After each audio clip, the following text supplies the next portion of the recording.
Don't you want it? Don't you want it? Don't you want it? Don't you want it? Don't you want it? Don't you want it? Don't you want it? Don't you want it? You're losing one.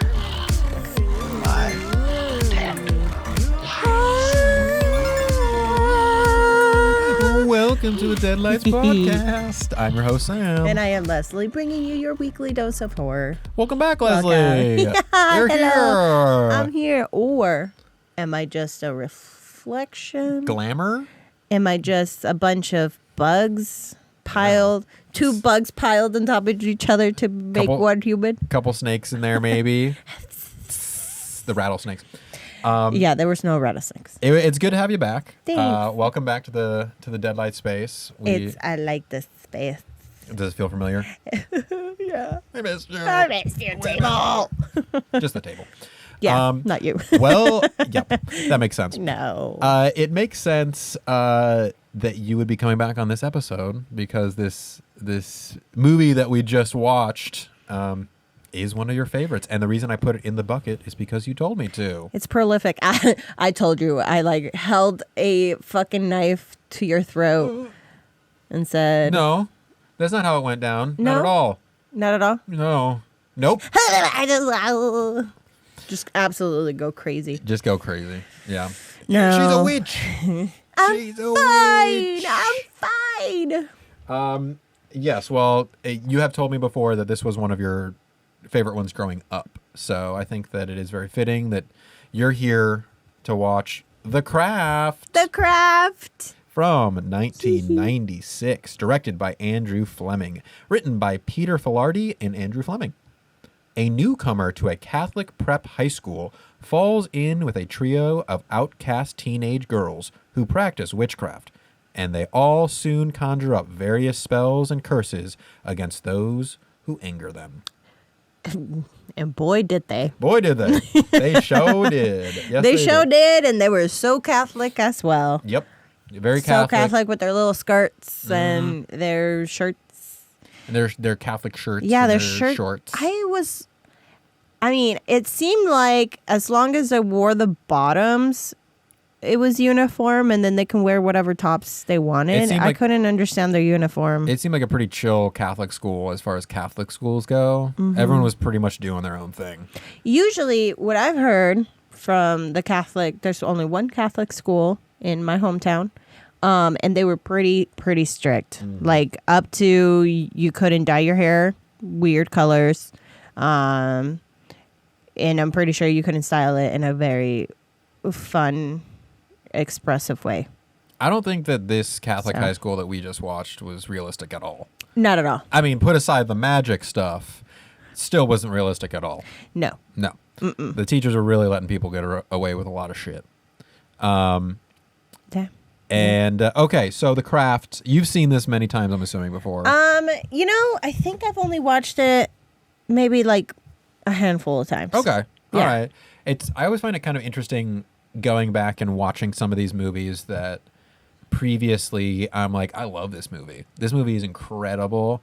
And then we watch it again under the Deadlights criteria. It sometimes gives you a new perspective. Oh, yeah. On the movies. How do you feel about the movie now after watching it with this lens? Well, it's definitely been more than a decade since I've seen this film. And for sure, it's just silly.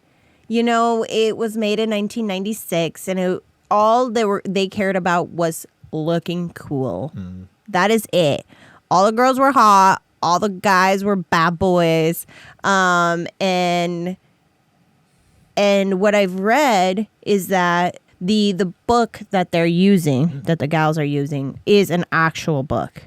Obviously, you can't change your hair color. You can't submerge yourself into a mirror or turn invisible. But definitely the chants are real. And the use of the herbs and the candles and stuff like that.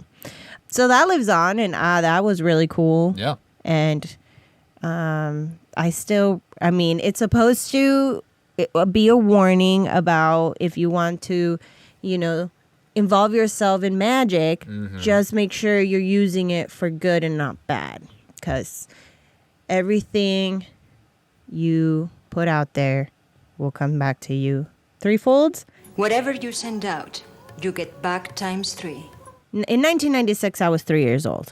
So I must have seen it maybe when I was like 5 or 6. So it was like maybe like 3 years old.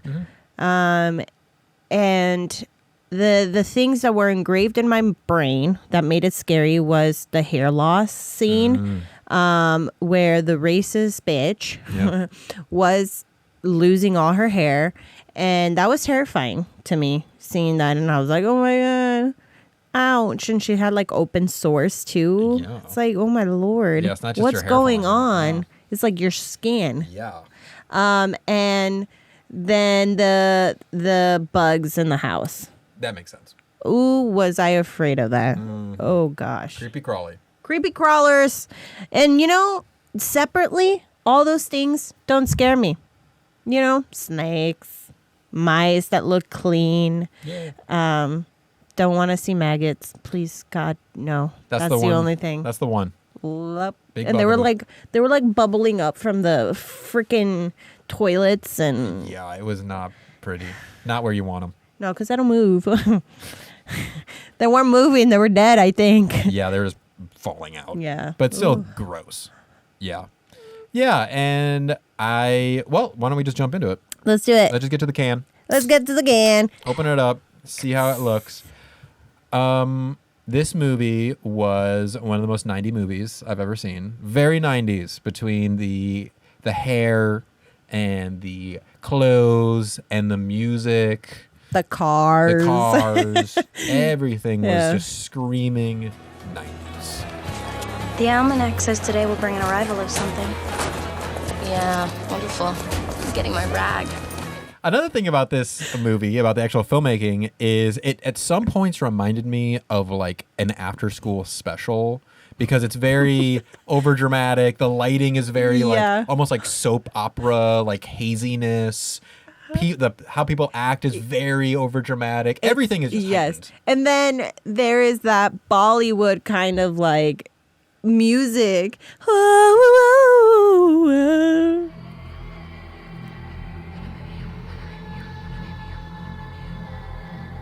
We're somewhere where it's cursed. Why is it Indian music? Yeah. How did it start? It's just like worldly music. Whatever Yeah. it was, Indian or African or whatever, they were definitely just trying to make some sort of like, foreign Yeah. magic. I do not mind it. I like the music. I like all kinds of music from all over the world. But what I'm wondering, it's like, when did it start? How did we get here? And then it does have a little bit of that connotation of it's evil, it's bad. Right. And it's like, what? Ooh. Why? Because it's from somewhere else? America? Stop. Stop it. Don't. But- it's the 90s. I forgot. It's Oh, the crap. fucking 90s. It's pre PC culture. We're fucked. We're fucked. We're fucked. Yeah, it is a good point because they use that music like many times. Like anytime they were doing magic or like invoking something, it was. Yeah. And then we used the N-word. Oh yes, we did. I think, okay, did it get dubbed? It might have actually because she didn't say the N word that we all think of. She said a form of it, just as bad, obviously. But I think it looked like they actually did write in the word. They probably did. And then they just have dubbed it since. Yeah. Good. Not that I'm- they've dubbed it with something better, but I don't know. Yeah. Never mind. It's not good. None It of it is is good. terrible. It's really bad. Here's what I will But- say about the dubbing, though, is there was dubbing going on through the entire movie. I just wanted to apologize for those guys in French. They're assholes. You know what they say, you are what you hang with. Yeah, right? Wait, did you just call me an asshole? I know you guys think we're getting what we want now, but it's gonna come back to us threefold. Hey, why didn't you answer the phone? It's 3 o'clock in the morning, Chris. Oh, yeah, that's a good reason. there was more ADR and dubbing than there was actual like on-set sound and lines that they got from people. There was so much ADR, and also like, why were people whispering the whole time? People were whispering. The main character was whispering the whole time. What? Hey, whatever you do, stay away from them. Why? They didn't open their mouth. Oh, you're Right. gonna feel it. You're gonna fucking feel it. Yeah, that. So what's her name? Nancy. Nancy. But that actress, like, she has such a big mouth. It's Yeah. expressive. And like, I think she was directed to not put apart her teeth to like form words. So she Andrew- would be like talking like this. Oh shit. Yeah. I hit the mic. Well, is that aggressive though? It was. It was I felt like she was punching me with her teeth. a little bit. Yeah. It's like you take him into you. He takes everything that's gone wrong in your life and he makes it all better again. Yeah, so there was clenched teeth, a lot of whispering, and so I'm assuming that's why they had to do so much ADR, because they're like, oh shit, we can't understand what the fuck these people are saying, so we got to record it again. There was this point where they did definitely do a whisper, like cameras that way, and it was you know, it makes sense if it's like this. If Yeah, you're that's- shooting it, Right, that's It- classic it- theater. That's classic theater rules. Is you play you upstage.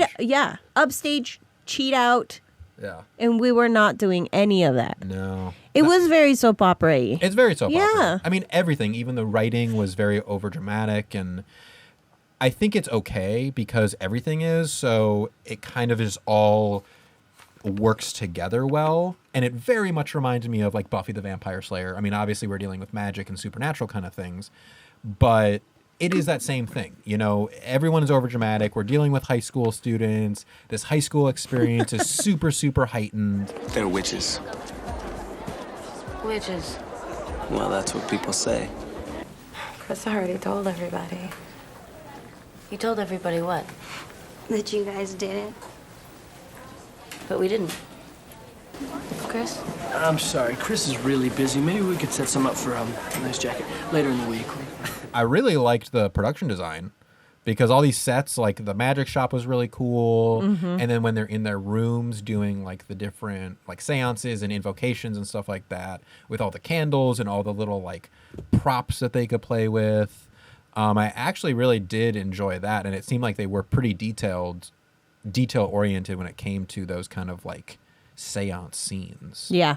which is cool. But and I mean, knowing that they they try to stay as true as possible to the seance and incantings, incantations. It makes sense for those scenes to have gone really well. Yeah. But damn, these houses were huge. Oh Lord. Holy shit. These are some Los Angeles kids. Yeah. It was the same thing in Scream, which Nev Campbell was also in, and was also a child Oh, of yeah. a very rich family. All those kids were living in the hills. And, In the suburbs. Yeah, like, geez, these rich assholes. Fuck. Damn. Good for her. She's yeah. being cast in rich parts, so that's pretty nice. That's cool. That's cool. I Yeah. hope you're also rich and living in those houses. Giving off a rich girl vibe. Damn. Yeah, her character was pretty interesting because she was meant to be portrayed as ugly. First of all, none of those girls were ugly. Especially her character, and she had these scars in her back that you couldn't even see. And No. I understand her being a high schooler Yeah. would be very self-conscious about them. Sure. But that was like her whole story arc, and I kind of didn't think it was strong enough. Because then she got rid of them, and then she was like hitting on, like she was sexually harassing Pretty everyone much. afterwards. Yeah, she She's went, like, nice ass. ma'am, you're a child. A stranger, and yeah, you're a child. Hi. I don't be shy, honey. Nice ass. Why? It's a cute foot. You're slut. Yeah, she went from like the introverted, unconfident girl to when she like felt the powers, she went to this very vain and narcissistic person. She was called a narcissistic. Yeah. And I think that was, I do enjoy how they kind of like built up each character. Yes, it's, you know, it's very formulaic. You know, you see the movie doing it where we're visiting each girl who's in the group individually and we're seeing what's your trauma? What's your trauma? Oh, and what's your trauma? But I do like that they make a choice with each character of what we're dealing with. Because, like you just said, her Neve Campbell's character is Bonnie. She's dealing with these essentially like body image issues. And the one in the middle, she's got these burn scars all over her body. I haven't seen them, but friends of mine have. We have Nancy, the more goth one. She's dealing with a lot of slut shaming. Well, you see the one on the right? She's a major slut. I mean, I don't know from experience or anything, but... And then we have Rochelle, who is the only black girl in this group of friends, and she's dealing with straight up racism. Oh, God, look, there is a pubic hair in my brush. Oh, no, wait. That's just one of Rochelle's little nappy hairs. And then the main girl, Sarah, is dealing with thoughts of suicide. Thoughts of suicide and the loss of her mom. Yeah. What's up with that? I slit my wrist. Sorry. That's my real mother. Where is she? She died when she was having me. Sorry. And these are all issues that teens deal with. Maybe we should just get to the meat. Yeah, let's get to the meat. Because I think that's we're already we're talking getting about there. Yeah. So through each of these characters, we're getting a different, essentially like a different issue that teenagers have to deal with. And I ask for the ability to not hate those who hate me, especially racist pieces of bleach blonde shit like Laura Lizzie. I drink of my sisters, and I ask to love myself more and to allow myself to be loved more by others. I drink of my sisters, and I take into myself the power to be beautiful, outside as well as in. And I take into myself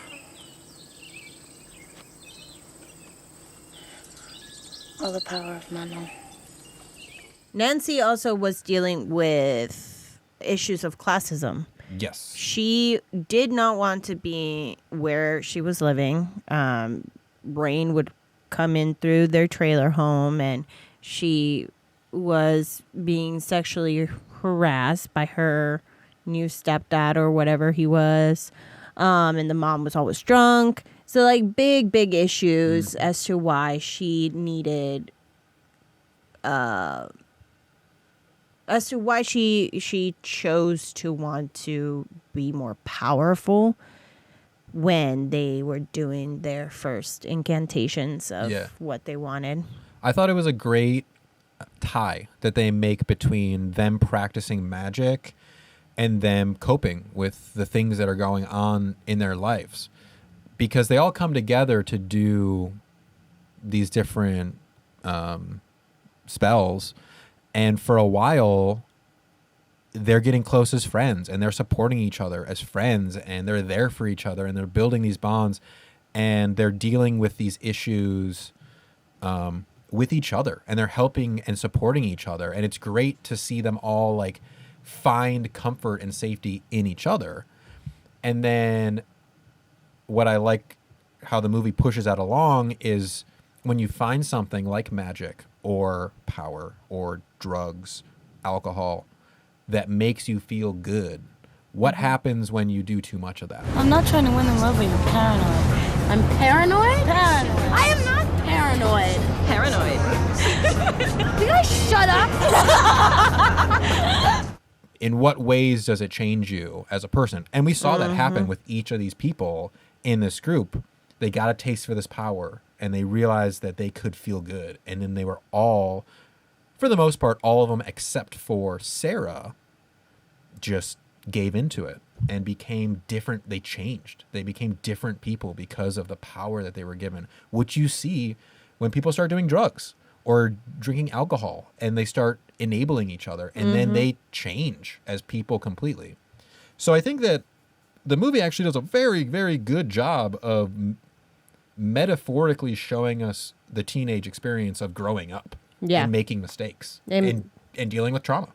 And just absolutely going against each other if, you know, one person just doesn't want to do it anymore. Ew, I didn't tell them anything. Well, then why do you want to leave the circle? I didn't say it. You don't need to say it. You're thinking it. Fine, whatever, I'm out. Fine? That's fine. We don't really need a fourth anymore, do we, girls? No. It does make sense why Nancy, the one that was dealing with the slut shaming and the abusive parents and the classism, she was, you know, arguably the one who was dealing with the most stuff. I mean, we're obviously dealing with a lot of heavy stuff, but she was dealing with a lot of shit. So to me, it makes sense that she would make that massive swing of when she felt that power, because her whole life has been about her being actually powerless and out of control. It makes sense that she becomes the villain of the movie, because she takes that power and she fucking wields it and will not let it go. I can feel him running through my veins. He's still in me. Yeah, her circumstances were bad, but it was who she was inside, and what she asked for, because she wanted to be who they were praying for. What was he called? Mana. Mana. Yeah. Mana. She wanted to be Mana. Yeah. She wanted to be. Yeah, and she got it. She got it, but she went cuckoo bananas. She used it. She used it, and she murdered 2 people. Yes, she did. 2 people. Yeah, and like mentally and physically tortured Sarah. Yeah.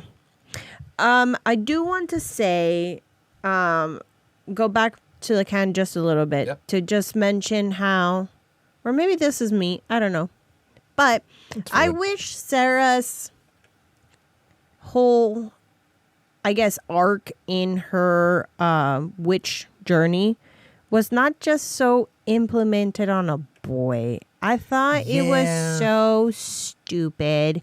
Made no sense as to why she even wanted him. Look, I don't want to go out with you again, okay? Please stop begging, it's pathetic. All these 90s and early 2000 movies that, you know, like Clueless and She's All That and 10 Things I Hate About You. It's all about that. Yes. It's all about that. And that's why I haven't seen a lot of them, just because it's so predictable and it's just so annoying. I want there to be more, just, you know, if you're going to have a love story, like have it be a little bit more complicated, at least like script wise. Yeah. Or believable. But yeah, this was so silly, and then it got really bad. Yeah. Like he almost raped her. And then he died. And then he died. It was just so crazy. What the? Oh, shit. Oh, wow. Well, I think actually what we're talking about now is the cook, because of how they're presenting the story. Yeah. And I agree with you. I think that because kind of how I mentioned before of each of them having their own shit that they're dealing with, I actually did feel like Rochelle, Bonnie, and Nancy, we did see how we saw their circumstances, and then we saw what happened when it worked and when they got powers, and then kind of the consequences of that for each of them. And those made sense. Like with the Rochelle, the racist girl, all her hair fell out. With Bonnie, all her scars got healed. With Nancy, she got more powerful and her mom got money and she got rid of her stepdad. But with Sarah, the main character of the movie, when we're dealing with this like heavy backstory of her mom died when she was giving birth to her, and she tried to commit suicide, and then her arc is in this dumb boy who we hate. We as the audience hate him, not just you and me. No, we hate that guy. He's a piece of shit. Especially Chris Hooker. I know it's pathetic. Definitely pathetic. It just didn't make sense in the movie. It did make sense. I wish they would have spent more time with her character focusing on her mom. Mm-hmm. Because we do learn a little later that her mom is important. She was a witch. She was a witch. And so maybe if they took out Billy Loomis, who, again, another actor from Scream. Yeah, get out of here. Took him out and just replaced her side story with her discovering more about her mother. You know, like the truth about her mom being a witch, and maybe she was really powerful, or maybe she tried to do something, but then that's actually how she ended up dying or something. I don't know, because we have just this really heavy backstory going on with her and we never really do anything with it. It just seems odd. It also could have been producers being like, you know what we need? Yep. We need a love story. It really felt so like... a lot of this kind of like backstory we can remove. And yeah, because all of those movies that you just said were coming out at this time, and they're like, oh, we have to have a love story. we need to have a hot And also, boy. we got the guy who was just in the really successful Scream movie. So yeah, we got to make him the love interest. Another thing about The Cook that I wanted to say is this movie was like, felt like we were moving so fast. Oh yeah. Because like we start with Sarah moving to LA, which I do like. I do always enjoy when a horror movie starts with someone moving somewhere. Like Twilight? Of course. Or Insidious, or, you know, a multitude of other things besides Twilight. Because she's the outsider. She has to learn about this new school along with us as the audience. So we're automatically in her shoes. So I really like that. But it was like the first day she got to school, she got a boyfriend, she got new friends, she discovered that she has powers. I was like, Jesus Christ, slow down. What a first day of school. There was this man that came in with a snake and be like, I had a dream about you. You're going to die. You and a snake. Yeah, I was like, this movie's like moving like it's on cocaine. Oh, It was yeah. just like, boop, boop, boop, boop. And then I do take a little bit of issue with the main girl. Sarah, I thought she was extremely flat. I don't have any money. We get a 5-finger discount. 5-finger discount. Why you don't read that? It explains it all. Okay. Maybe you're a natural witch. Your power comes from within. Come on, Sarah. I just couldn't get a read on her emotions because she just seemed like she didn't care about anything. Exactly. It seemed like the actor didn't care about. You know what being like what I felt like the casting director might have looked at her and been like, yes, she has that. She has boobs. Ooh. Make her run. That it works. yes. You're cast. Yes. Run. Just like absolutely. Open that really. sweater. She's in high school. Okay. Stop it. Yeah, movie. She's in high school. Jesus. No, what I felt her image was trying to imply was, oh my Lord, the girl from Hannibal, the actress. Oh, Jodie Foster. Jodie Foster. Yeah. You know how Jodie Foster is very stoic, but she's a great actress. Yeah. And even though she sometimes whispers her lines, they're with intention, and you can still get an emotion. Okay? You don't have to be overacting all the time, but this girl like gave us nothing. Yeah. Nothing at all. It was strange. Because it's easy to overact But- on film. It's really hard to underact. I mean, you had Nancy who's going crazy. Yeah. You do have to have like a parallel, but it was just too flat. It was too much of nothing. Yeah. How do you enter? With perfect love and perfect trust. That's a girl. And then also going back to how they kind of are like talking about the meat, you know, which we're talking about how people cope with their traumas. the ending was a little confusing to me, because was the lesson that just keep using magic until you control it? Because she didn't necessarily end up good. Like, Sarah didn't end up as a good person. She sent Nancy to an insane asylum and then literally threatened the other two girls at the end to be like, if you fuck with me, I will kill you. So if you ever want to just hang out and chant or call the coroners. Maybe. Hold your breath until I call. Because we just saw Nancy, you know, she got power drunk, and then she ended up, that was her destruction in the end. And then we end with Sarah, who's supposed to be like, I think the movie wanted us to be like, yeah girl, you tell him, you get him. But I was just like, fuck, she's the same as Nancy. Well, you know, back in the day, we might have been like, hell yeah, you know, you don't have to be a great ass person for us to cheer for you. I guess. But I mean, I guess you don't in any movie. And maybe if she was a better actor, I'd be cheering for her. If she just gave us a little bit more. If she made me care about her at all, maybe I would care about her at all. Because she just kept going back and forth about this boy as well, and it was just like so irritating.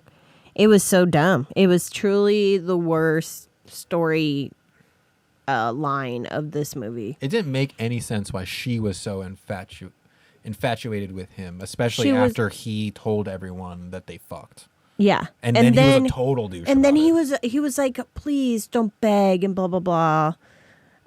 He had his short little friend being like, he'll take a message. Yeah, he's real busy right now. Yeah, and then when he died, she was like, oh, I loved him or whatever. Oh, yeah. Like, no. He just tried to rape you. Almost raped you. What the fuck are you talking about? Now, not saying that he deserved to die for, absolutely. You know, yeah. No one deserves to die. But also, it's like, you're not in love with him. No way. Why it was like whiplash. Like that storyline. It was like, what? Ow, my neck. For as emotionless as she was giving us whiplash the whole movie. You look like Nancy now on the stretcher. I can't take apart my teeth. I'm flying. That actually perfectly leads us into The Thrill, because we can talk about her for a little bit. Because, I mean, let's be honest, this movie isn't scary. No. There's some creepy crawly things going on at the end, but at least the first 2/3 of this movie are them discovering their powers, doing little love spells, doing hair loss spells, you know, nothing too scary. But it isn't until we have that beach scene, and then Nancy's like, Mana, come inside of me, kind of. Yeah. And then she walks on water. And then she walks on water, and then she is changed. I mean, she's completely different after that. And they all start to change after that. And that's when things start to get darker. Again, it doesn't become scary, but it definitely, we're dealing with crazier people who have more powers, which specifically is Nancy. And she does some pretty creepy things. She does. She starts absolutely seducing the dude as Sarah. Yeah. She put on that bad wig. And then this final set piece at the end when she's invoking all the vermin, the rats and the snakes and the maggots, and it's all literally surrounding her house. And that's that was fucking creepy. That was a lot of creepy crawlers and big crawlers. There's a big ass boa constrictor there. Get off. There was those big old juicy cockroaches, like the really thick ones. Scorpions. Yeah, scorpions. All the bad stuff that you don't want coming out of your toilet. No. And that's what was really sad about that is that she confided in her friends, saying that when she was trying to kill herself, she just kept seeing all these images of bugs and rats and all these things. I used to hallucinate things. So I'd close my eyes, and all I would see were just snakes and bugs everywhere. And so she's like submerging her in her worst nightmare, which is so sad. She does Nancy does an incredible job of mentally torturing Sarah because of that. And also, she makes her think her parents are dead. She makes her think that her parents died in a plane crash. It is awful. So she is, like that to me is when the movie got scary of like, holy shit, like this girl with all of this power is a loose cannon.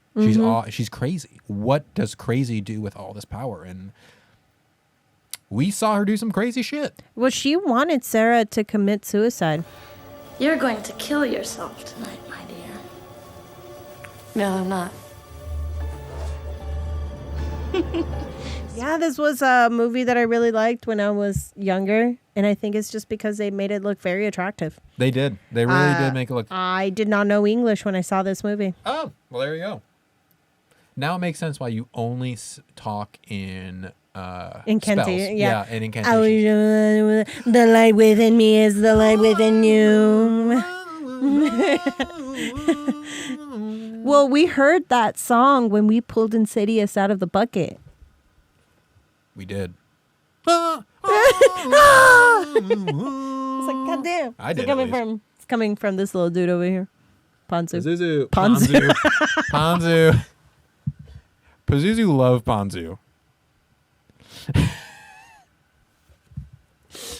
Oh my God, that was so dumb. Amazing. All right, let's get to the ride. Yes, let's just do it. pull right into the ride of this movie. I don't know. Now that we've gone through this whole podcast of discussing it, go back to you. After seeing this movie, a movie that you've, talked about really, really liking and obviously very important to you growing up and learning English. How was the ride? It's silly, but I still it's in my heart.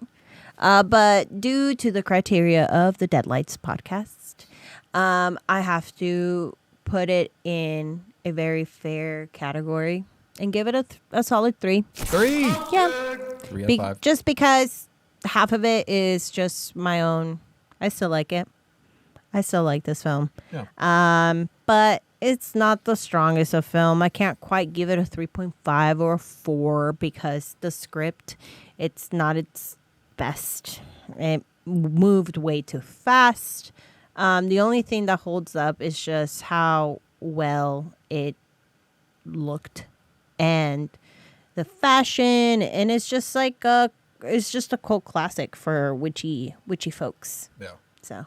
And I also do think that this movie, as we were watching it, I was like, oh, like so many other witch movies and stuff after this clearly took inspiration from The Craft and like almost made like witchcraft cool, like it's this cool 90s thing, and they sell that very well. And like I have talked on this podcast before, I love Buffy the Vampire Slayer. I love these like Angel, like these styles of like this nostalgic 90s after school special. It's okay that like things are being overacted or that line is very, very over the top. Because it's all working together. It kind of makes it fun.